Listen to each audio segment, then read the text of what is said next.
This guy was visiting India for the first time when he accidentally noticed a little beggar staring at him. But as soon as he took a few steps, the little beggar pushed his cart and followed him. So Mike pulled a few coins from his pocket.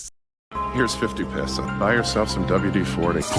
But Mike never imagined the beggar not only understood his insulting words but also stared at him like prey, even flinging all the coins to the ground. After who knows how long, Mike, using the restroom inside the airport, suddenly realized the beggar had followed him here, angrily folding his newspaper. Mike prepared to scold the greedy child, but the beggar suddenly surged with strength, knocking the 360-pound Mike flat on his back. With easy ease, he dragged Mike out of the restroom, surprisingly thorough. Mike arrived safely at the Washington airport, accompanied by a hotel bellhop. Mike walked into his room with a blank expression. The bellhop diligently carried his luggage, hoping for a tip, only to find the usually generous Mike. This time he stood silently with his back turned, like a statue. Seeing no intention for a tip, the bellhop left dejectedly. Only then did Mike turn around. He sat motionless on the bed, expressionless, like a deflated balloon. Blood began pouring from his body, instantly staining the pristine sheets crimson. Even more eerily, his eyes had turned red. The next day, police arrived at the scene after receiving a report. No signs of struggle were found at the scene, no any evidence that Mike had been infected by a virus. Only at the edge of the sheets